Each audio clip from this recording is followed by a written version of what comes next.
j'avais et donc je travaille dans un service de rééducation neurologique à l'hôpital à Lyon. Et dans mon service, il y a une unité d'éveil de coma, donc un service de SRPR, donc service de rééducation post-réanimation. C'est pour s'occuper notamment de personnes qui sont dans cette phase un peu particulière, qui est la phase d'éveil après le coma.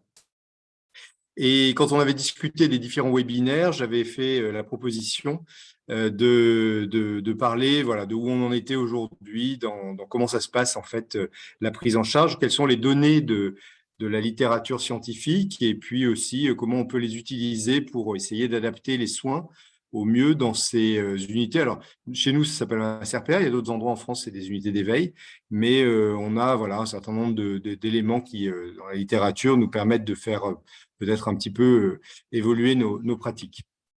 Donc l'idée, c'est de suivre un peu ces éléments-là et puis de partir aussi de questions que l'on a dans la prise en charge clinique des patients.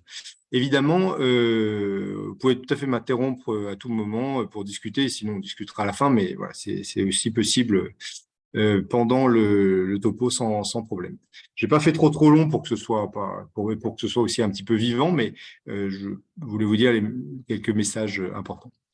Alors, on a fait un travail là qu'on a publié cette année dans la presse médicale sur justement, enfin qui recouvre tout ce que je vais vous dire aujourd'hui avec les données actuelles. Donc, il y a une revue aussi de la bibliographie pour être à jour de ce qui a été publié récemment. Donc ça, c'est le service. Donc à l'hôpital neurologique, on est au rez-de-jardin et on a un service qui a 10 ans cette année. Le service existait bien avant, mais à l'hôpital Henri-Gabriel, dans un autre hôpital, où il y avait à l'époque de la chirurgie du handicap. Et quand la chirurgie du handicap s'est arrêtée pour des raisons de conformité, les anesthésistes sont partis et il a semblé préférable à tout le monde que ce service se rapproche de la réanimation parce que on a des patients voilà, qui sont encore parfois un petit peu instables. Et donc, il y a une organisation qui permet justement de surveiller les patients. Donc, pour certains, il y a une nécessité de surveillance et on voit ici entourer le déport des scopes dans la salle de soins. On voit les infirmières qui sont souriantes, donc c'est un service où on est heureux de travailler globalement, ce qui est important à souligner. Et puis, on a aussi à côté un petit gymnase. Et voilà, dans le SRPA, il y a service de rééducation post-réanimation, donc après la réanimation, mais aussi de rééducation. Donc, c'est aussi important à avoir en tête. Ça traduit aussi le fait que ces patients, dans cette phase particulière, ils ont besoin de soins un peu spécifiques, et vous le verrez tout au long du topo. Et ça, c'est une des recommandations, des recommandations d'ailleurs américaines ou européennes, c'est que les patients, à cette phase de la prise en charge, ils doivent être pris en charge par des équipes qui sont habituées, qui ont une certaine forme d'expertise pour cette prise en charge. Donc ça, c'est un élément important. Alors, ça peut prendre différents noms, hein, comme j'ai vu, unité d'éveil, SRPR. Nous, c'est un SRPR, mais voilà, il y a d'autres. Et ça se développe plutôt, ce concept de SRPR, dans les organisations en France, mais à d'autres endroits, ça s'appelle différemment. Pour bien prendre en charge ces patients, voilà, il y a une dimension à la phase initiale où il peut y avoir des complications médicales, et les médecins, les soignants, ils doivent connaître ces complications parce que ça peut aussi altérer l'éveil. Et puis, c'est évidemment ça fait partie de la prise en charge globale des patients. Alors, dans les complications que l'on doit connaître, hein, ça fait partie aussi des recommandations, il peut survenir des crises neurovégétatives, c'est le système végétatif qui s'occupe justement du fonctionnement du cœur, du poumon, de l'intestin, qui peut s'emballer, notamment lorsqu'il y a des douleurs, quand il y a des infections, quand il y a des situations d'inconfort au sens assez général. Et donc ça, ces crises neurovégétatives, il faut non seulement les reconnaître, ça se manifeste par des hypertensions artérielles, les fréquences cardiaques qui augmentent, des sueurs. Donc c'est tout le système végétatif qui s'emballe. Et il faut rechercher la cause, et puis on a des moyens de traiter, notamment avec des antalgiques ou des traitements qui vont essayer d'apaiser les personnes, des anxiolytiques. Il y a des problèmes orthopédiques à cette phase, des maladies neurologiques, et le coma en particulier, qui entraînent des déformations osseuses importantes et voilà, on voit des exemples ici de rétraction. Donc ça aussi, c'est important qu'il y ait une bonne prise en charge en termes de rééducation pour éviter le plus possible ces évolutions vers des attitudes vicieuses qui peuvent après entraver l'autonomie des patients pendant leur évolution. Il peut y avoir des choses un peu particulières avec des ossifications autour des articulations. il y a de l'os qui se forme du mauvais endroit, ce qu'on appelle les paraostéoarthropathies. Même en médecine, les étudiants ne connaissent pas ça avant de venir dans les services. Il peut y avoir des anomalies dans le cerveau, des ventricules qui se dilatent, donc ça fait partie des choses à connaître. Il peut y avoir de l'épilepsie, il peut y avoir de la fièvre. Et puis, on est assez vigilant sur les médicaments. On va essayer de rationaliser les traitements pour favoriser l'éveil. On verra quelques exemples de traitements qui aujourd'hui ont montré une certaine preuve d'efficacité. On est attentif à la douleur et à l'inconfort, et on sait que dans la phase d'éveil, les patients ils souvent s'exprimer de façon intelligible. Donc, on est très attentif en fait aux expressions du visage, aux grimaces. C'est des marqueurs que les soignants connaissent bien dans ces équipes qui témoignent de cet inconfort et que l'on va être amené à prendre en charge, à rechercher pourquoi et à prendre en charge. Donc ça, ce sont des choses assez classiques de complications qui peuvent sur médicales et qui expliquent aussi pourquoi il y a des organisations particulières, un nombre de soignants qui est souvent plus important à la phase initiale, et puis la proximité avec la réa, la possibilité aussi de surveiller les patients de façon importante. On est attentif de plus en plus, je dirais, au cours des dernières années, à la reprise de cycles veille-sommeil, parce que probablement après un coma, il y a une espèce de chaos dans les rythmes circadiens, et petit à petit va se réinstaurer une cyclicité. Non seulement un des principaux systèmes, fonctions que l'on a qui est cyclique, c'est le sommeil, mais pas que. En fait, beaucoup de nos fonctions en fait, fonctionnent de façon rythmique. On a des sécrétions d'hormones, par exemple, qui vont avoir des pics comme la mélatonine, qui est sécrétée, le cortisol qui est sécrété plutôt le matin. Donc, on a pu étudier petit à petit. Il y a de plus en plus d'intérêt, on va dire, à essayer de remettre en place des cycles de sommeil avec la nuit, une ambiance calme, sans lumière, contrairement à la journée, et puis aussi être vigilant sur le bruit et tout ça. Donc ça, ce sont des éléments auxquels on est de plus en plus vigilant, et on essaye aussi d'y sensibiliser nos collègues en réanimation à la phase plus initiale encore. Mais ces travaux, d'ailleurs, ont été faits par notre collègue Florent Gobert, qui est réanimateur ici à l'hôpital neurologique. Alors, les stimulations sensorielles, ça, c'est les stimulations en général, c'est la grosse question qui on va dire, qui a mobilisé beaucoup de travaux et de questionnements, et qui reste aujourd'hui une question très présente dans l'esprit des familles, des patients, et qui est un peu, on va dire, schématique, même dans l'esprit des patients et des familles surtout, que l'on voit dans les services, avec l'idée un peu globale, c'est de se dire, voilà, pendant l'éveil de coma, il faut éviter la déprivation sensorielle, on sait que c'est pas bon, et il faut avoir un environnement enrichi. Ça, on sait que c'est bon pour stimuler la plasticité cérébrale. Et à partir de là, il y a eu des équipes et des écoles, notamment au Canada, aux États-Unis, dans les années 60-70, qui se sont dit, on va faire de la stimulation intensive pour stimuler l'éveil de coma. Et ça, c'est resté très, très présent encore aujourd'hui dans les esprits, à se dire, voilà, pour favoriser l'éveil, il faut stimuler. Et régulièrement, en fait, on est même un peu en débat avec les familles, parce qu'ils nous disent, mais le patient ne se réveille pas assez vite parce que vous ne le stimulez pas assez. Et donc, il est intéressant là-dessus justement de revenir à la littérature scientifique pour voir ce que dit la science sur cette question qui est très présente dans l'esprit des familles. Donc, on peut différencier deux choses, des stimulations déjà sensorielles, monosensorielles, d'un seul système sensoriel, on a 5 sens, et les stimulations multisensorielles. Alors, sur les stimulations monosensorielles, la littérature, elle est quand même intéressante, la littérature scientifique, et je dois dire qu'elle évolue encore. Et notamment, il y a des travaux qui sont intéressants et qui ne sont pas encore bien passés dans la pratique autour de la stimulation électrique du nerf médian. La stimulation électrique, elle pourrait représenter une voie qui stimule l'éveil, parce que vous savez, la douleur, c'est un système d'alerte. Et la douleur nous réveille la nuit. Imaginons que voilà, il y a un incendie dans la maison, on va avoir chaud, il va y avoir éventuellement des stimulations douloureuses, et ça doit nous réveiller pour qu'on puisse se mettre hors de danger. Donc, il y a un système fondamental dans le cerveau qui associe en fait les stimulations douloureuses et l'éveil. Et ce système de la stimulation du nerf médian, stimulation électrique, elle pourrait emprunter ces voies-là pour favoriser l'éveil. Donc, il y a même des travaux chez l'animal qui montrent qu'il y a un lien entre la stimulation du nerf médian et la sécrétion en fait, d'hormones qui favorisent l'éveil. Il y a un substratum, on va dire, physiologique. Messieurs, je reviens vers vous pour en donner des informations. Nous sommes repartis de Valence TGV avec un retard.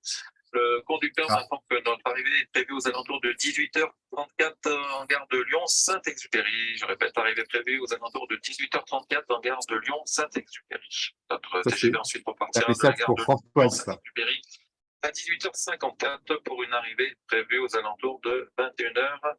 Françoise, voilà, j'enlève ton micro parce qu'on est au courant de ton horaire retardé et bien désolé pour toi. Donc voilà, donc il y a un intérêt même physiologique probablement à cette stimulation du nerf médian droit. Et il y a des études de la littérature qui étaient peu nombreuses, mais qui allaient quand même toutes dans le même sens de favoriser l'éveil, ce qui était intéressant, jusqu'à ce qu'il y ait une revue de la littérature en 2021 qui a été publiée et qui montre justement cet élément un peu convergent des données qui ont été publiées, pas très importantes, hein, puisqu'il y avait 5 études avec groupe contrôle. Une étude en cours, à l'époque, l'année dernière, qui vient d'être publiée, puisqu'elle a été publiée, elle est encore en ligne, là, il y a quelques semaines, d'une grosse étude qui a été faite en Chine, où il y a eu plus de 300 patients qui ont été inclus, avec deux groupes, un groupe qui a eu la stimulation du nerf médian pendant 2 semaines et un groupe qui n'a pas eu la stimulation du nerf médian. Et clairement, sur tous les paramètres, eh bien, il y a une amélioration de l'éveil dans le groupe qui a eu la stimulation du nerf médian. Donc, ça se confirme que c'est certainement quelque chose qui est intéressant, qui n'est pas très invasif, la stimulation du nerf médian. C'est assez facile à mettre en place. Et je pense que voilà, les différentes équipes ont tout intérêt à essayer de mettre en place des protocoles en se basant sur ces résultats qui semblent… Alors là, c'est assez intensif, hein, parce que pendant les 2 semaines, ils font ça 8 heures par jour. Donc, mais on a plein de petits appareils qui peuvent nous permettre de faire de la stimulation du nerf médian à coût très faible et avec des risques vraiment extrêmement limités. Donc, je pense que ça fait partie des choses qu'il va falloir… Enfin, la littérature scientifique nous incite en tous les cas à essayer de mettre en place des protocoles autour de ces questions-là. La stimulation multisensorielle intensive, c'est vraiment les travaux qui sont issus de ces idées où on se dit, tiens, il faut stimuler les patients et les stimuler de façon intensive et multisensorielle. Il y a vraiment eu des travaux qui ont été faits, mais ils datent un peu tous. C'est des vieux travaux, c'est des études qui sont méthodologiquement assez faibles et qui sont pour la plupart assez anciennes maintenant et qui n'ont pas été reproduites. Et il y a une revue Cochrane. Les revues Cochrane, ce sont des revues qui reprennent toutes les études avec groupe contrôle, donc les études qui ont le plus haut niveau, on va dire, de méthodologique de preuves, qui ont clairement montré qu'il n'y avait pas de bénéfice supérieur dans les groupes qui avaient reçu ces stimulations multisensorielles intensives par rapport en général, c'est de la rééducation classique, le groupe contrôle. Donc, ça n'a jamais été démontré, le bénéfice d'une stimulation intensive. Pourquoi ça a l'air de ne pas marcher, ces stimulations intensives? Probablement parce qu'il y a plusieurs phénomènes qui interviennent à cette phase-là. D'abord, la question, elle est aussi de savoir quels sont les sens qui fonctionnent. Il y a des sens qui ne fonctionnent pas à cette étape. Il y a un élément de fatigue et de fatigabilité qui est très présent en neurologie, dans les pathologies neurologiques. Et donc, en particulier chez les patients qui ont eu des lésions importantes, qui ont causé un coma, on peut penser que la fatigue joue un rôle important. Il y a aussi des phénomènes d'habituation, c'est-à-dire que quand vous faites toujours la même stimulation, vous pensez qu'au bout d'un moment, c'est un peu chiant et que ça ne va pas favoriser votre réveil. Et il y a une grande hétérogénéité des protocoles, donc ce qui fait que la comparaison des études, elle n'est pas forcément très facile. Et en plus, il y a une grande difficulté aussi à contrôler ce qui se passe autour. Dans un service, il se passe beaucoup de choses aussi, hein. Il y a du bruit, voilà, des soins, il y a de la télé, si vous êtes en réa, il y a des machines qui font du bruit aussi. Donc, ça veut dire que c'est vraiment pas du tout évident à avoir un groupe contrôle qui soit très contrôlé. Et depuis maintenant pas mal de temps, hein, depuis une trentaine d'années, les concepts qui se sont bien développés dans les unités d'éveil, dans les unités où il y a des patients qui sont dans cette phase-là, c'est le concept de régulation sensorielle, où on va aménager des plages de repos, où on va avoir des stimulations sensorielles qui sont ciblées, qui sont personnalisés, qui sont avec une valence émotionnelle et autobiographique, et avec des stimulations qui sont variées et complexes. Et ça, c'est vraiment des concepts, on va voir, qui maintenant même ont des arguments, on va dire, scientifiques, même si c'était, on va dire, du bon sens quelque part, hein, de stimuler les gens avec plutôt des stimuli qui ont un sens pour eux. Ça peut couler sous le sens, mais il y a même des arguments maintenant un peu plus forts, on va dire, du point de vue de la méthodologie scientifique. Mais clairement, tout va dans ce sens-là depuis une vingtaine d'années pour dire non, ne stimulons pas de façon intensive et non différencier les patients, mais plutôt aménageons voilà, des stimuli qui soient personnalisés et qui aient du sens pour le patient, et aussi avec des plages de repos. Les patients, dans la phase initiale, en tous les cas, ont besoin de se reposer. Le cerveau a besoin de se reposer. Il ne faut certainement pas être dans l'hyperstimulation. Donc ça, il faut bien l'expliquer aux familles, parce que ce n'est pas si évident. Il y a cette espèce de culture qui s'est imposée quelque part dans une espèce de conscience collective qu'il fallait surstimuler les patients à la phase d'éveil. Alors, dans les études scientifiques, peut-être celle, moi, qui me plaît le plus, c'est cette étude qui a été faite par une équipe américaine de Teresa Louise Bender, il y a quelques années en arrière, mais qui a été reproduite aussi, où on a des lectures, en fait, d'histoires personnelles par des proches par rapport à du silence, là, dans cette étude-là. Alors, vous voyez, c'est des petits groupes, hein, c'était 8 patients contre 7. Et pendant 40 minutes, 4 fois par jour, pendant 6 semaines, eh bien, les familles racontaient des histoires personnelles à leurs proches. Et ça, dans ce groupe-là, il y avait un meilleur éveil que dans le groupe qui n'avait pas ces stimulations pendant la même période de temps, à rééducation par ailleurs équivalente. Donc c'est assez intéressant et il y a pas mal d'éléments aujourd'hui qui ressortent là-dessus. Ouais. Alors la musique, c'est aussi un très bon candidat pour améliorer la récupération. On sait il y a un effet de la musique sur les fonctions cognitives, hein, ça a été démontré dans pas mal d'études fondamentales chez des sujets sains. Il y a aussi pas mal d'études chez des patients cérébrolésés qui ont des troubles du langage, qui ont une héminégligence, qui ont été améliorés par des stimulations musicales, par de la musique. Et puis, on sait que la musique, ça améliore l'angoisse, ça diminue l'angoisse, ça améliore l'humeur. Donc, c'est un bon média, la musique, pour stimuler les patients. Il y a eu des cas isolés qui ont été rapportés dans la littérature depuis pas mal d'années, mais qui étaient voilà, des études de cas avec pas de groupe contrôle, une méthodologie finalement assez limitée, mais des effets un peu étonnants comme ça de patients qui avaient un éveil bien meilleur lorsqu'ils écoutaient d'une musique qui leur parlait, qui était importante pour eux. Donc, on a essayé avec l'équipe, ça c'est pour vous montrer, je ne sais pas si ça marche, une vidéo d'une patiente où on voit… Ok, sinon tu peux me réaliser. Sinon c'est pas.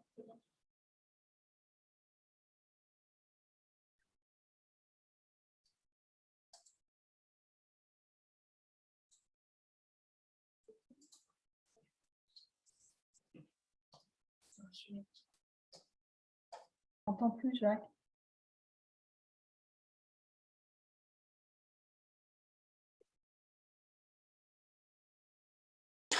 Jacques, on ne t'entendait plus. Jacques. On ne l'a toujours plus.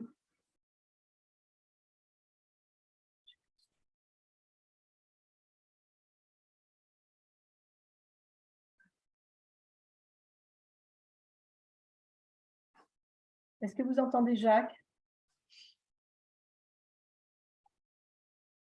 Excusez-moi, on n'entend plus rien. On n'entend plus rien, c'est ce que je viens de lui dire. Jacques? Non, on n'entend pas. On n'entend plus, non. Jacques, on ne t'entend plus. Vous m'entendez là? Voilà. Ça oui. y est, ça Oui, y est, on t'a c'est bon. retrouvé. Ok. Comment tu mettais la vidéo? On était après de la vidéo. Vous me dites bien hein, si vous ne m'entendez pas. Hein. Ouais, ouais. C'est bon, vous m'entendez. Il y avait plus de son de la du tout. vidéo. José, je te vois parler, mais je ne t'entends pas, moi. C'est moi qui Il y avait n'entends plus de personne, là, son ou du quoi? tout, en fait. Je vais sortir du truc, là, parce que je… J'ai fait ça une fois, j'ai parlé dans le vide pendant 3 quarts d'heure, et à la fin, les gens, ils m'ont dit… Non, mais on te disait… Vous aviez disparu. On s'est arrêté à la vidéo, à la fin de la Je vais vidéo. sortir ça. Ah oui, c'est ça. C'est pour ça que moi, je ne vous entends pas. je remis le son là, de mon ordinateur. C'est bon, vous m'entendez? Oui, oui. Ah oui, Non, c'est ça. et tu nous entends? Ah ouais, c'est bon, mais je vous entends. Le son s'était arrêté, ça arrive sur mon ordinateur, pardon. Voilà. On en était à la vidéo où tu nous montrais ta patiente. Ouais. Elle réagissait à la souriait quand elle entendait la musique, hein, c'est ça? Ouais, c'est ça. C'est ça. Voilà. Et donc là, voilà, les études qu'on a faites, elles ont montré en gros, je vous la fais courte, hein, elles ont montré en gros que quand on mettait de la stimulation, quand on faisait précéder en fait une évaluation avec la CRSR, là, qui est l'échelle qu'on utilise pour évaluer l'éveil, quand on précédait l'évaluation de l'éveil avec de la musique préférée par rapport à des sons neutres, eh bien, on avait plus de chances de voir les items associés à l'éveil. Donc ça, c'était une première étude qu'on avait fait avec des orthophonistes du service en 2014.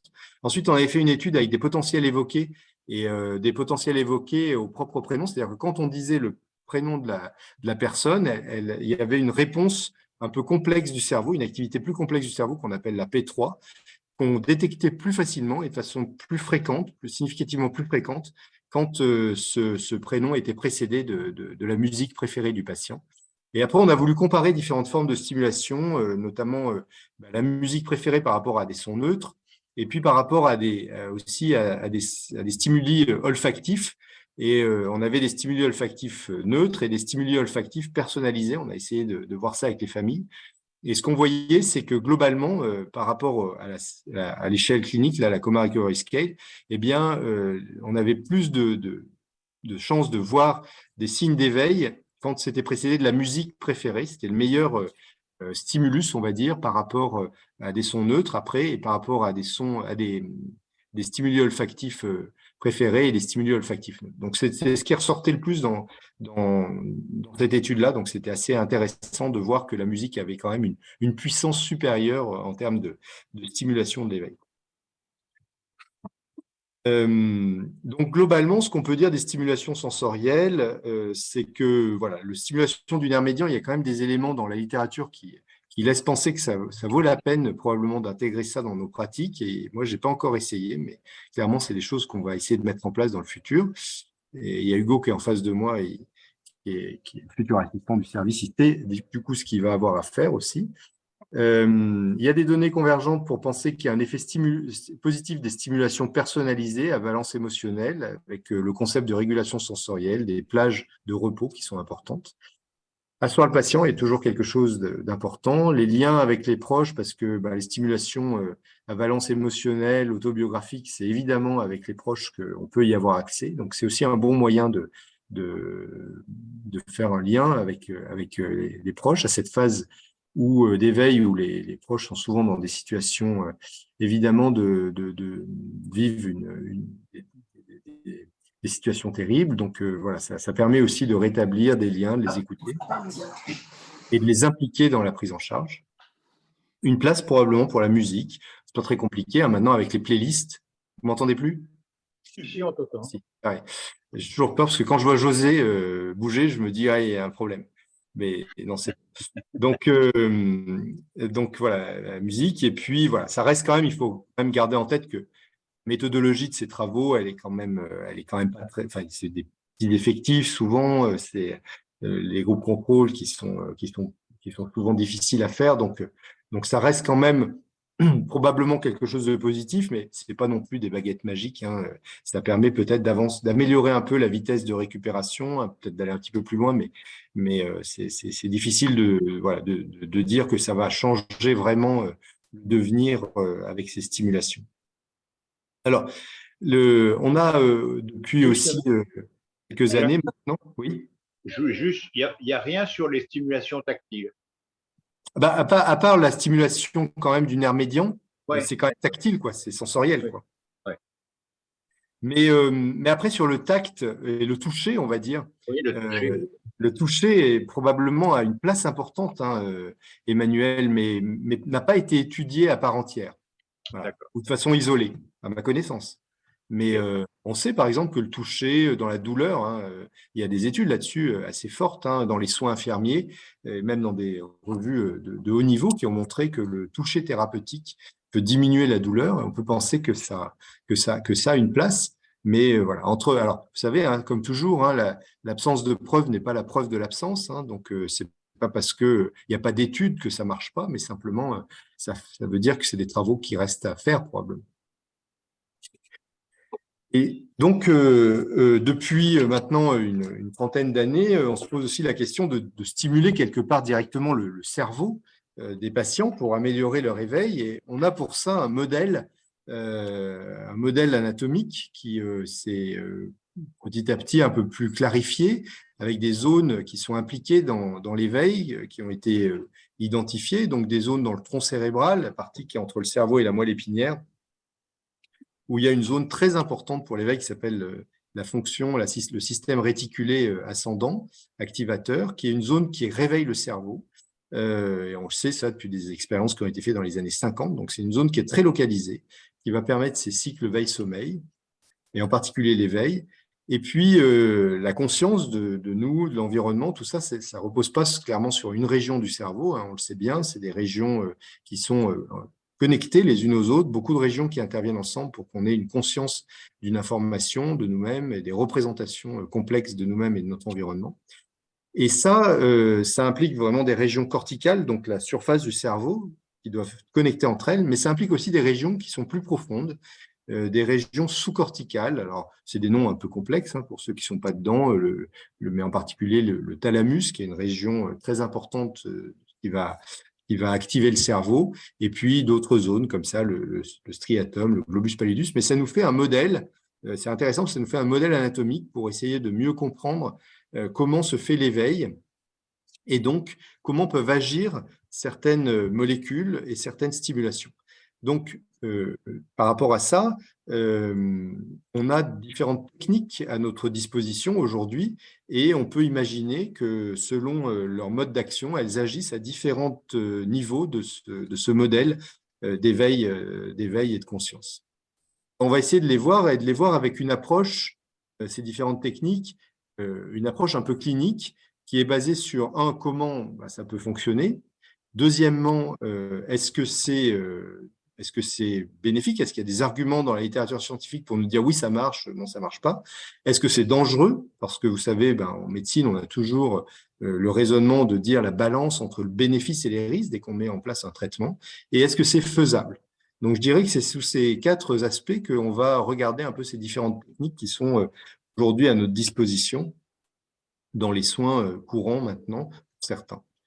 Alors, les stimulations cérébrales qui se sont développées et qui sont accessibles dans la plupart des services maintenant, ce sont des stimulations du cerveau, des stimulations cérébrales non invasives, c'est-à-dire à travers le scalp. Et on a 2 types de stimulation, la stimulation magnétique qui va utiliser des ondes magnétiques pour entraîner une modification de l'activité cérébrale, et des stimulations électriques. Alors, il y en a une, c'est la TMS, stimulation magnétique transcrânienne en anglais, et l'autre, c'est la TDCS, c'est des stimulations électriques à courant continu. La stimulation magnétique transcrânienne, donc on va modifier le champ magnétique donc à l'extérieur du cerveau avec une bobine, comme on voit là-haut.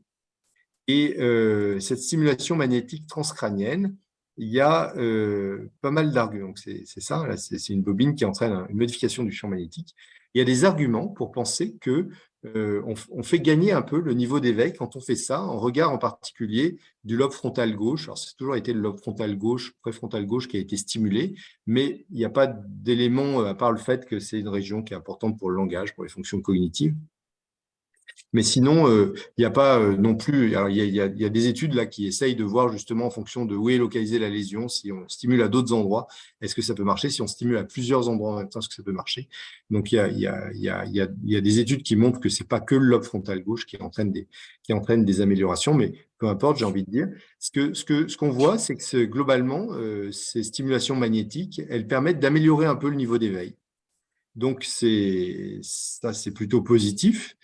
Il y a un petit risque supplémentaire d'épilepsie avec les stimulations magnétiques. Il y a eu quelques cas, rares, hein, très rares, mais quelques cas qui ont été publiés. Et c'est par contre un peu difficile à mettre en œuvre. Donc même si on va stimuler les zones du cortex qui sont impliquées dans l'éveil, donc ça c'est le rationnel, on va dire scientifique, il y a un petit risque en regard et c'est difficile à mettre en œuvre. Donc moi, mais ça, c'est ce qu'on a mis dans l'article que je vous ai mis au début. Je pense que voilà, qu'en pratique clinique, c'est assez difficile, c'est intéressant pour la recherche. Ça nous permet aussi d'étudier le rapport entre les deux hémisphères notamment. Mais en pratique clinique, je trouve que c'est un petit peu difficile à mettre en place. Contrairement à la stimulation électrique à courant continu, qui est très simple, c'est 2 électrodes. Et là, il y a pas mal d'études maintenant qui ont montré que globalement, alors pour ceux qui sont des utilisateurs de la CRSR, là, cette étude clinique, globalement, quand on fait la stimulation électrique, on gagne 1 point par rapport à quand on fait une modalité où il n'y a pas la stimulation, donc un espèce de placebo.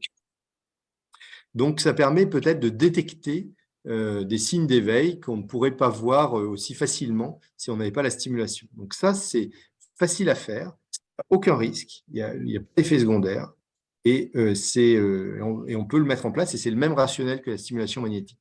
Donc, je dirais que dans les services, clairement, on a des arguments pour dire aujourd'hui, on devrait, tout comme on propose de faire des stimulations avec de la musique, on devrait essayer la stimulation électrique à courant continu parce que c'est vraiment faisable et c'est sans danger. Après, il y a des questions aujourd'hui sur les modalités de réalisation. Il y a des équipes en Belgique, en particulier dans l'équipe de Steven Lorays, où ils ont un protocole de stimulation sur le long terme, sur plusieurs semaines. Et à Paris aussi, on avait participé à une étude là-dessus, mais qui n'a pas abouti, qui n'a pas été poursuivie, faute de moyens, puis il y a eu le Covid et tout ça. Mais voilà, il y a probablement des arguments pour penser que c'était un programme, en gros, sur 15 jours, où on faisait ça tous les jours, 2 fois par jour, 5 jours par semaine, pour essayer d'avoir un effet un peu plus prolongé que simplement l'effet immédiat qui dure 20 minutes. Il y a un truc récent qui est sorti, une étude récente qui utilise la stimulation en fait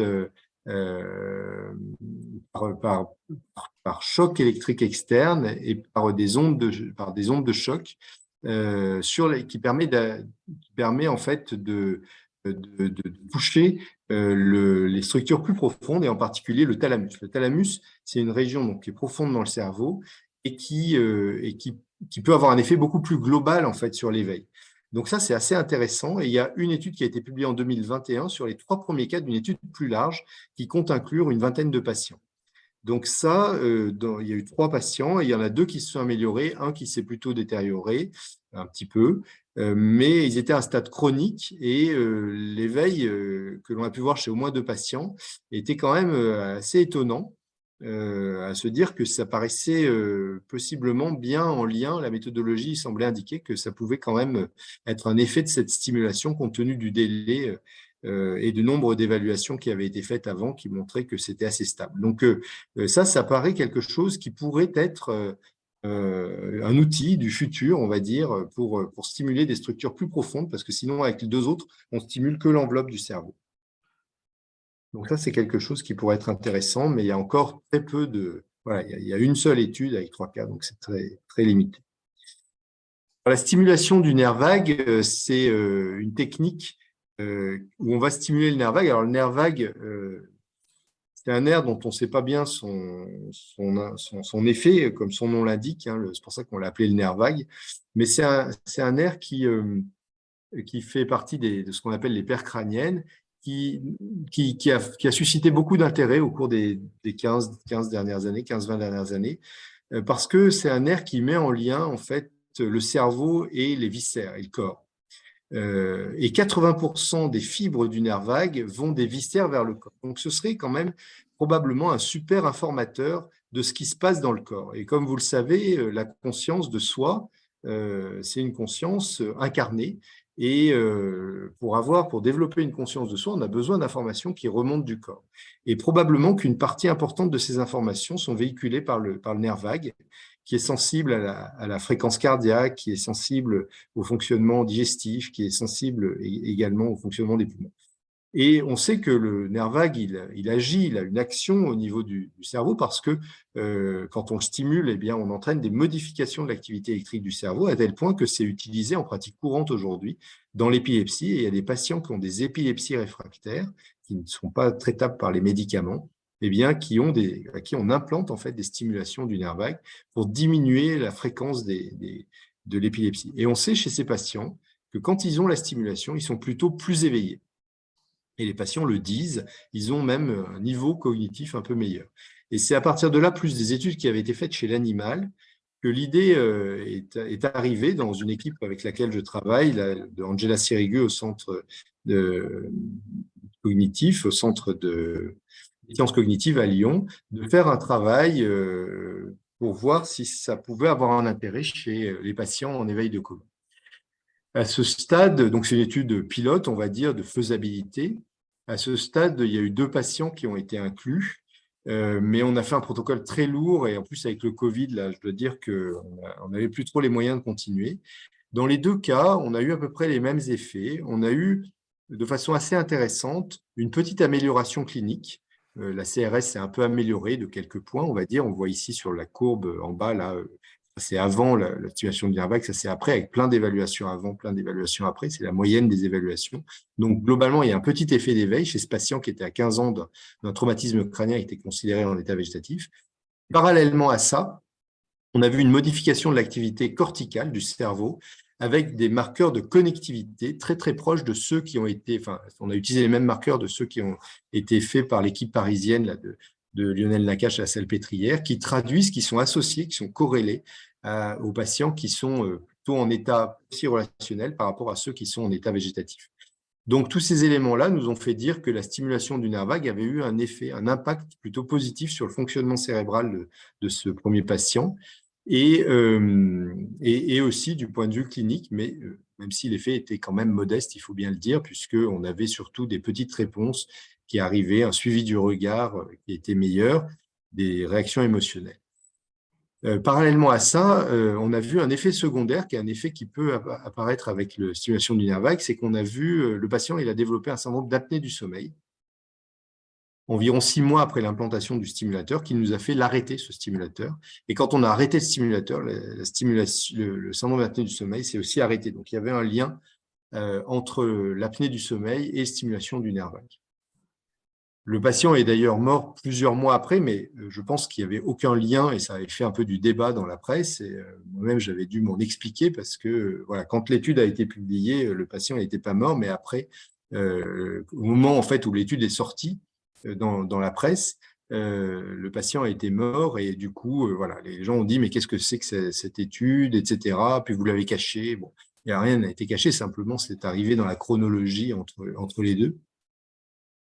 Et je pense en plus que ça n'a vraiment pas de lien. C'est un patient fragile qui a fait une pneumopathie et le stimulateur a été arrêté depuis 6 mois. Donc, je pense vraiment qu'il n'y a aucun argument pour penser qu'il y avait un lien entre les deux. Et voilà, la deuxième patiente, ça a été un petit peu la même chose. Donc, il a fallu aussi adapter, mais là, elle a toujours le stimulateur qui marche, mais il a fallu adapter la fréquence pour avoir l'effet un peu éveillant sans avoir l'effet sur l'apnée du sommeil. Donc, c'est quelque chose qui est intéressant d'un point de vue, on va dire, scientifique, mais aujourd'hui, à part si vous avez une épilepsie réfractaire associée et que du coup, vous traitez l'épilepsie, je dirais qu'on est encore vraiment dans la recherche et dans la science pour la stimulation du nerf vague et il faut se faire une idée vraiment du bénéfice et des risques. La stimulation cérébrale profonde, ce sont des techniques qui sont utilisées de longue date. Et en France, d'ailleurs, il y avait l'équipe de Bordeaux, de François Coadon, qui était assez précurseur dans ce domaine, puisque dans les années 80, ils avaient déjà implanté des patients dans les structures profondes pour éveiller les patients. Et au Japon aussi, il y avait pas mal d'études qui ont été publiées à cette époque-là. Et puis, voyant un effet un peu mitigé avec des patients qui avaient un effet, puis d'autres qui n'en avaient pas, et puis quand même, c'est pour le coup assez invasif, hein, on met des électrodes profondes, mais c'est un peu basé sur le même raisonnement que la stimulation, enfin en tout cas sur les mêmes outils que la stimulation qui est utilisée dans la maladie de Parkinson, mais là avec l'objectif de stimuler des zones à l'intérieur du thalamus qui sont éveillantes. Eh bien ça avait été mis en place, c'était ça le rationnel, mais voilà, le bénéfice avait l'air difficile à prévoir et comme c'était un peu invasif, ça a été un peu abandonné, jusqu'à une étude qui a été publiée en 2007 par l'équipe de Nicolas Schiff aux États-Unis, qui a implanté un patient avec 2 électrodes dans le thalamus, dans les 2 thalamus, dans ces structures profondes. On voit les électrodes ici. Ça, c'est les électrodes et ça, c'est les structures profondes, les thalamus. Et ce patient-là, il avait un effet on-off, c'est-à-dire que quand on mettait le stimulateur on, il se réveillait et quand il était off, il se rendormait. Donc, il y avait un élément vraiment de preuve assez forte pour dire, ben voilà, ça peut marcher dans certains cas. Une étude plus récente a été faite par l'équipe de Jean-Jacques Lemaire, ici en France, à Clermont-Ferrand, où ils ont inclus 5 patients, mais qui étaient à un stade assez chronique et où ils ont eu un petit effet, aussi un effet de relâchement sur le tonus, donc qui était aussi intéressant. Mais voilà, ce n'était pas non plus du tout miraculeux. Et je pense que ça reste, voilà, bien sûr, de la recherche, mais possiblement, je pense que ça pourrait avoir un intérêt. Et je pense qu'on s'est beaucoup concentré, en fait, et l'équipe là, de Jean-Jacques Lemaire notamment, sur regarder quelles sont les régions qui sont préservées pour bien stimuler des zones très précisément avec les outils modernes de, pour bien repérer de repérage en 3D des zones qui sont préservées dans le cerveau, mais probablement pas assez de repérage des zones qui sont mobilisables en fait dans le cerveau. Et donc, les patients qu'ils ont inclus, c'est des patients qui avaient des lésions très très sévères en fait. Et probablement qu'il y a des gens qui ont des zones, des lésions plus localisées et qui ont un cerveau qui reste potentiellement activable, on va dire, qui pourraient être des patients chez qui ça pourrait être des techniques intéressantes. Discuter évidemment, cas par cas. Alors, du point de vue des médicaments, on a deux molécules qui sont très intéressantes. On a une molécule, c'est l'amantadine. L'amantadine, ça a une histoire. Je ne me rends pas bien compte là au niveau du timing, parce que je parle beaucoup en général et il faut que je m'arrête. Non, prends le temps, c'est intéressant. Même Ok, si on bon. dépasse, c'est pas grave. 5 minutes encore, ça va? 5-6 minutes? Tu as largement le temps. Ok. Oui. Alors, l'amantadine, c'est un médicament qui est un dopaminergique, donc ça stimule la dopa. Le dopa, c'est le neuromédiateur qui manque dans le Parkinson et c'est le neuromédiateur qui est très impliqué dans tous les éléments motivationnels, de plaisir. Donc, des addictions même. Donc, c'est ça la dopamine, hein, c'est le médicament qui booste la motivation. Et ce médicament, il a été découvert de façon assez fortuite au début. Et il a une histoire qui est assez intéressante parce que c'est un médicament qui a été donné au départ contre la grippe, c'est un antiviral. Et on s'est aperçu en fait que chez les patients chez qui on le donnait, notamment dans les EHPAD ou dans les structures de personnes âgées, eh bien que les patients atteints de maladie de Parkinson étaient moins parkinsoniens quand ils avaient eu cet antiviral, cet antigrippal. Et donc, c'est devenu un anti-parkinsonien, comme ça, l'amantadine. Il a un effet qui est intéressant parce il agit sur la synapse, mais plutôt sur la partie postsynaptique qui va maintenir en gros l'effet du neuromédiateur à l'intérieur de la synapse. Et donc, même si le neurone est abîmé, probablement que ça peut continuer à avoir un effet assez diffus parce que ça agit sur beaucoup de neuromédiateurs. Et il y a eu des études qui ont été faites d'abord sur des cas isolés, et puis après une grosse étude, et c'est la plus grosse étude qui a été faite dans ce domaine, hein, c'est une étude qui a été publiée dans le New England Journal of Medicine, qui est le journal qui fait référence hein, au niveau médical, où il y avait deux groupes de patients, 80 dans chaque groupe, qui ont bénéficié l'un de l'amantadine, l'autre du placebo, entre voilà, la phase initiale du coma dans les 4 premières semaines, et ils l'ont maintenu le traitement pendant 4 semaines. Et vous voyez ici l'évolution sur une échelle qui s'appelle la Disability Rating Scale. Plus elle est basse, plus on est autonome. Et donc, au départ, les deux groupes étaient à peu près pareils. On voit ici leur niveau sur la DRS. Et on voit que le groupe qui a eu l'amantadine, eh bien, pendant les 4 semaines, se différenciait du groupe qui a eu le placebo, avec une différence qui est tout à fait significative après les 4 semaines de traitement. On a poursuivi le suivi 2 semaines après l'arrêt du traitement et on a vu que les courbes, elles ont tendance à se rejoindre. Comme si attendez, je fais juste un truc là parce que sinon je vais avoir beaucoup de sollicitations. Comme si voilà, après améliorer le niveau de récupération, mais qu'après finalement les deux courbes se rejoignent. Mais probablement, nous on a vu des patients clairement chez qui il y a un effet qui perdure. Donc si on maintient, quand on arrête l'amantadine, en fait, il y a des patients qui perdent le bénéfice qu'ils avaient obtenu, donc chez qui on l'a maintenu sur des périodes assez longues. Donc, mais ça, la démonstration, elle est faite que sur les 4 premières semaines, ce qui fait que c'est surtout là que c'est utilisé pendant cette période-là, et après, on voit ce qui se passe. Il faut savoir aussi qu'aux États-Unis, ils ont une forme sirop qui est tout à fait pratique, on va dire, chez les gens qui ne peuvent pas avaler et qui ont un tuyau d'alimentation, une gastrostomie, alors qu'en France, il faut avoir une autorisation spéciale pour avoir ce médicament en sirop, mais c'est vrai que ça marche mieux quand c'est en sirop. Donc ça, c'est un des effets. L'amantadine jouerait sur une des structures profondes là, du cerveau, le striatum, pour ne pas le nommer, qui permettrait justement de retrouver un peu ce circuit de l'éveil, de redonner un peu de boost à ce circuit de l'éveil.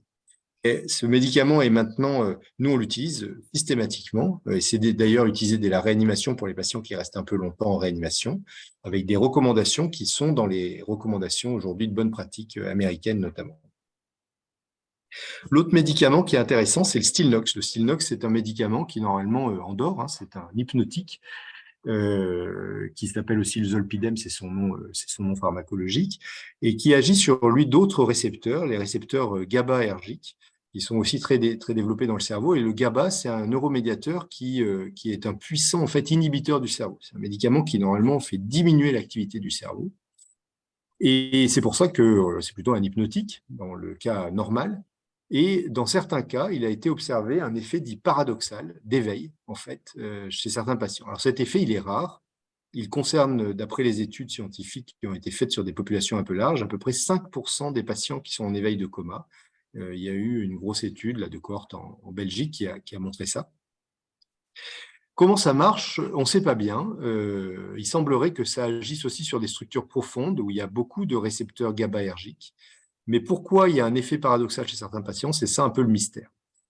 Nous, on a quelques patients qui avaient des lésions un peu particulières et on a fait l'hypothèse, certains ont fait l'hypothèse dans mon équipe et en particulier Hugo qui est en face de moi, qu'il y avait peut-être ce qu'il a appelé la crossroad hypothesis à l'époque quand il était externe, qui faisait son master sur le sujet, pour dire que voilà, il y avait peut-être deux voies à un endroit, à un moment, une voie où le médicament va avoir un effet éveillant, mais si cette voie est un peu coupée, eh bien, chez certains patients, en fonction de la localisation de la lésion, eh bien, ça va aller plutôt vers l'éveil. Donc, vers le sommeil d'un côté, vers l'éveil de l'autre. En tous les cas, chez certains patients, ça marche très, très bien, mais ils sont rares. Et on le voit là dans cette étude qui a été publiée par Christine Breffel à Toulouse, qui ont fait une étude remarquable de cas uniques, mais avec du on et du off, avec et sans le médicament, et aussi avec du PET scan. Et vous voyez en bas là que le cerveau, là, c'est l'activité, le métabolisme cérébral du glucose. Ça, c'est l'enveloppe du cerveau, c'est la partie antérieure du cerveau ici. Et vous voyez que cette partie, en fait, elle est hypométabolique parce qu'elle est en jaune, alors que les autres régions, elles sont en rouge, donc elles ont un bon métabolisme. Et les régions profondes aussi sont hypométaboliques. Et ça, c'est sous l'effet du Stilnox. Eh bien, vous voyez ces régions frontales qui sont à nouveau avec un métabolisme très important. On a en gros boosté le métabolisme du cerveau, et y compris dans les régions profondes, ces deux petites régions, c'est les thalamus, qui ont été boostés par le Stilnox. Et la patiente qui ne parlait pas s'est mise à parler, etc., etc. Donc, c'est vraiment un médicament qui est étonnant. Et moi, pour la petite histoire, mais je le raconte souvent parce que vraiment, je trouve que c'est intéressant. Et puis, c'est aussi intéressant d'un point de vue, on va dire, du fonctionnement des services. Et ça incite aussi à suivre la littérature scientifique. C'est que le jour où on a fait cet article en biblio dans le service, l'article de Christine Breffel, eh bien, on avait un patient qui était comme ça, qui ne parlait pas, qui ne bougeait pas, qui avait une rupture d'une malformation intraveineuse, c'était une dame. Et depuis 8 mois, elle était dans cet état-là, un peu léthargique. Et comme on allait faire la biblio dans le service, je me suis dit, tiens, et si on lui mettait du Stilnox? En fait, bon, on a fait ça un peu comme ça à l'ancienne, hein, on n'avait pas fait les demandes qu'on doit faire, bien sûr, quand on fait de la recherche, mais bon, je me suis dit, le Stilnox, au pire, elle va dormir, c'est pas très grave. Et on avait mis un comprimé de Stilnox dans sa sonde, et puis après, on était parti, on était allé faire la biblio. Et quand je sors de la biblio, il y avait la famille qui me dit, ah, elle parle, etc. Donc, il y avait eu l'effet miracle du Stilnox. En fait, la famille, elle croyait pas que c'était le Stilnox parce qu'elle s'était dit que c'était juste à ce moment-là qu'ils avaient prévu une première permission, et tout le monde était convaincu que c'était l'effet de la permission qui l'avait réveillé. Ce qui aurait été possible, hein, possiblement, mais là, en l'occurrence, l'effet c'est après arrêté. Et il y a un effet très on-off avec le Stilnox qui dure 4 à 6 heures. Et donc, moi, j'ai cette patiente en particulier, mais quelques-uns après, qui ont du Stilnox 3 fois par jour, sans d'ailleurs que ça choque trop de monde, ce qui me paraît, y compris son pharmacien, ce qui me paraît toujours un peu étonnant. Mais elle a le Stilnox la journée, 3 fois par jour, pour avoir cet effet paradoxal du Stilnox. Donc, nous, on l'utilise systématiquement, on essaye systématiquement le Stilnox dans le service pour essayer de voir s'il y a cet effet paradoxal qui arrive dans un petit nombre de cas. Donc, en pratique, et pour un peu conclure avec tout ça, bon, voilà, il faut penser à la douleur, à ce que le patient il se réveillera s'il est confortable, s'il a mal, il va rester, voilà, pas forcément, il faut une ambiance générale pour l'éveil. Il faut essayer de respecter les rythmes veille-sommeil. On est plus éveillé quand on est assis, quand on est allongé, donc il faut bien asseoir les patients, c'est très important. Et il faut faire des stimulations sensorielles, mais voilà, il faut que ce soit régulé, il faut qu'il y ait des plages de repos, et c'est surtout des stimulations ciblée, personnalisée, autobiographique, à valence émotionnelle. Peut-être intégrer la stimulation du nerf médian, la stimulation électrique transcrânienne, et puis les médicaments avec l'amantadine et Stilnox qui peuvent être utiles. On avait avec la cadre du service, Claire Barnet et Laurent Stel, qui est le médecin à qui j'ai succédé dans le service, on avait fait un petit article pour rappeler un peu l'organisation de ce service de SRPR, au-delà de toutes ces infos très scientifiques, comment ça fonctionne, cette équipe. Et voilà, j'ai mis quelques éléments comme ça qui sont importants, mais qui sont finalement la base de la prise en charge de ces patients et qui sont beaucoup plus importants. Enfin, le reste est important, évidemment, et je ne veux pas du tout dire que ce que j'ai dit avant, ce n'était pas important, mais c'est important s'il y a tout le reste, quoi, je veux dire. Et tout le reste, c'est ça, c'est des soignants en nombre suffisant qui vont s'occuper des patients, qui vont faire des soins de base pour que les patients soient bien, il n'y ait pas de complications de décubitus, qu'ils soient propres, qu'il n'y ait pas de problème au niveau de l'hygiène, qui soit aussi, c'est un élément qui est important, hein, une organisation centrée sur le patient. Les patients sont toujours habillés, coiffés, maquillés. Une attention particulière est portée à l'agencement des chambres. Donc tout ça, ce sont des éléments importants. Et puis, voilà, la rythmicité, tout ce qu'on a dit là. Et puis, un travail multidisciplinaire. Alors, je n'ai pas détaillé ce que fait chacun, mais il y a de la kinésithérapie pour éviter que les patients aient des attitudes vicieuses. Il y a de l'ergothérapie pour essayer de voir si on a une installation qui est suffisamment, parce que des patients qui ont des attitudes, parfois, et justement, il faut pouvoir les installer comme il faut. Il faut mettre des moyens de communication. Le psychologue est important pour la famille, parce que si la famille est bien, les patients ils seront aussi bien. L'orthophoniste pour essayer de mettre en place un code de communication et travailler sur la déglutition. Donc voilà, c'est une équipe c'est une équipe pluridisciplinaire, c'est vraiment la base, on va dire, le fondement de tout pour s'occuper de ces patients dans la phase d'éveil. En plus, évidemment, si on peut avoir le reste, c'est évidemment quelque chose qui peut améliorer aussi un peu les choses. Donc, une prise en charge globale avec des équipes qui sont expérimentées, qui sont habituées à s'occuper de ces patients, et puis des approches qui pourraient être implémentées, stimulation sensorielle, stimulation du nerf médian, stimulation cérébrale non invasive, des médicaments. Et puis la recherche, voilà, je plaide évidemment pour qu'il puisse y avoir de la recherche parce que on peut pas en rester là. C'est des patients qui sont dans des situations dramatiques et voilà, les connaissances dans le domaine des neurosciences, on voit qu'ils apportent quand même un petit peu et je pense qu'il faut continuer, il faut promouvoir la recherche pour ces patients-là, bien sûr avec les règles de recherche qui sont les nôtres, mais c'est aussi extrêmement important. Voilà les petits messages que je voulais vous donner ce soir. Merci beaucoup, Jacques. C'était très intéressant. J'avais juste deux questions. Dans les médicaments, c'est le président. tu n'as pas parlé de la Ritaline et du modafinil. Oui, tout à fait. Alors, aujourd'hui, même dans les recos, hein, la Ritaline plus que le modafinil. Alors, le modafinil, moi, j'en ai pas d'expérience. On va l'essayer là pour une patiente parce qu'il y a peut-être un effet. Mais donc, le modafinil, le modiodal, hein, son nom, c'est un médicament qui a été utilisé notamment dans les pathologies du sommeil, chez les narcoleptiques en particulier. Donc, c'est un médicament qui est potentiellement très intéressant. Quand ça avait été essayé, notamment par Laurence là, dans le service, elle n'avait pas observé beaucoup d'effets, mais d'autres équipes ont pu observer des effets. La littérature est assez pauvre, hein. J'ai fait une revue assez récente de la littérature, et puis David qui est là pourra aussi en parler parce qu'il connaît bien la littérature scientifique. Mais moi, pour avoir revu les travaux, j'ai vraiment pas trouvé grand-chose. Le méthylphénidate, lui, il a un peu plus d'éléments en sa faveur. Donc, le méthylphénidate, la Ritaline, ce qui est utilisé chez les enfants hyperactifs, c'est un stimulant du système nerveux central, c'est apparenté aux amphétamines, ça agit à la fois sur la dopa et l'adrénaline.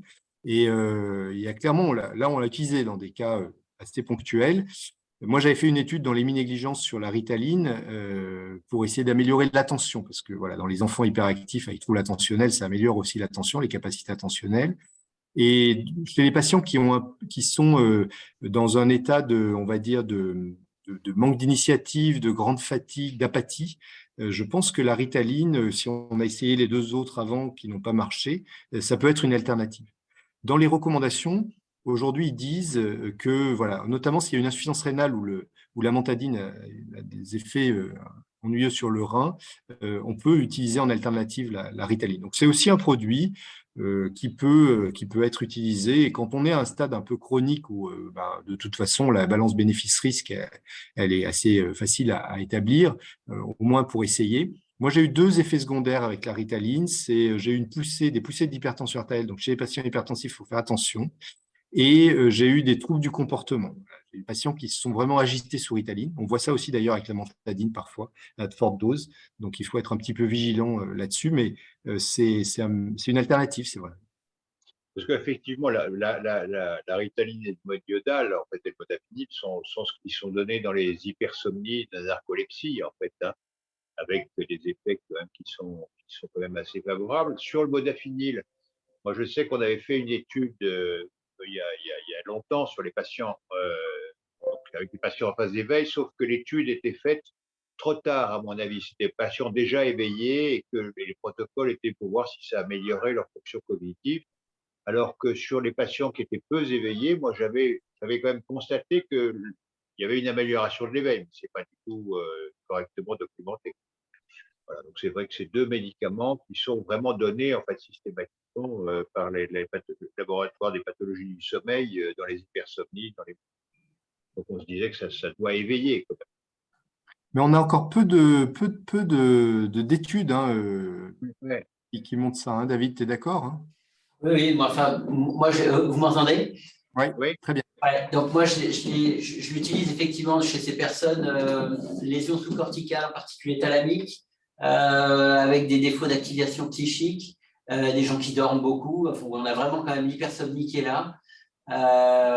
Ça marche, j'ai l'impression qu'il y a quand même un effet qui s'épuise dans le temps.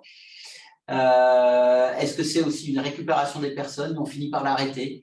Mais il y a un petit effet quand même qui est bien reconnu, avec aussi une amélioration franchement des fonctions cognitives. Avec le mode iodal, hein, avec le mode iodal, tu parles. Avec le modiodal, oui. D'accord. Et avec la Ritaline, parce qu'en fait, ça dépend aussi des doses. En fait, les doses qui peuvent être données, on peut aller jusqu'à 80-90 mg par jour. C'est ce qui est. Oui.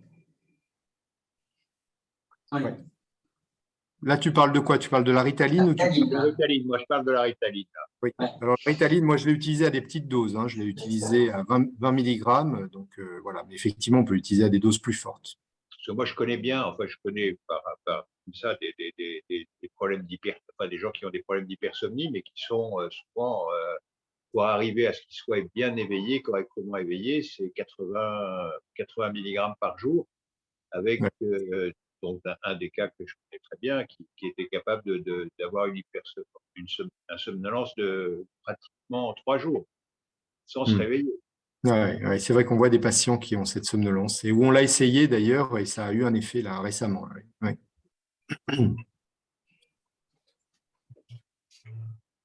Et sinon, sur le Stinox, effectivement, moi, je me rappelle très bien d'avoir un de mes patients comme ça, lui, il était à 1 an. On avait essayé, il s'est réveillé, il a parlé pendant 1 jour. Malheureusement, il est mort le lendemain, sans que je puisse faire le lien avec le Stinox. Alors, le truc, c'est qu'il y a une question là pour savoir si le Stinox, à quel moment il fallait le donner. Bon, il y a pas les patients là que je parlais, c'était des patients très chroniques, donc ça peut marcher à distance. Par contre, notre collègue en réanimation, ça fait peut-être maintenant 6 ans qu'il l'utilise systématiquement, il n'a jamais vu un effet paradoxal du Stinox. Donc, est-ce qu'il y a un effet qui devient possible après quelques temps de réorganisation cérébrale? C'est l'hypothèse. Mais en tous les cas, lui, il m'a dit, moi, j'ai jamais vu l'effet du Stinox. Donc, bon. Et sur la Montadine, effectivement, quand j'avais le SRPR là, on l'utilisait de façon systématique, et avec l'impression que c'était quand même quelque chose qui était efficace, en tout cas qui améliorait les choses. Oui, on le voit vraiment, hein, la Montadine, on voit un effet régulier. Jacques, du coup, en phase de réa, est-ce que les réanimateurs l'utilisent maintenant, la Montadine, ou déjà avant l'entrée dans le Ouais. SRPR? Systématiquement. Donc en fait, quasiment à J1, J2, enfin. Ouais, ils le mettent, je pense, plutôt vers J7, J8, plutôt, non? Ouais. C'est ça, toi qui étais interne là-bas? Ouais. Plutôt après une semaine en général. Ouais, ouais. Quand il se réveille pas au bout d'une semaine, on va dire. Ouais, d'accord.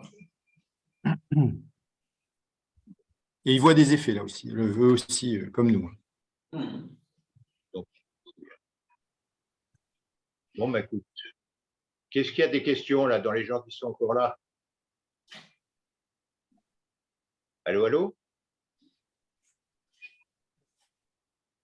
Pas de questions pour moi, des remerciements pour cette superbe présentation pour Jacques. Ouais, ouais, bravo Jacques, c'était très très intéressant. Ça met bien les choses au point et comme toujours, c'est très didactique. Donc c'est super. Et donc je vous dis tous à demain. Oui, on va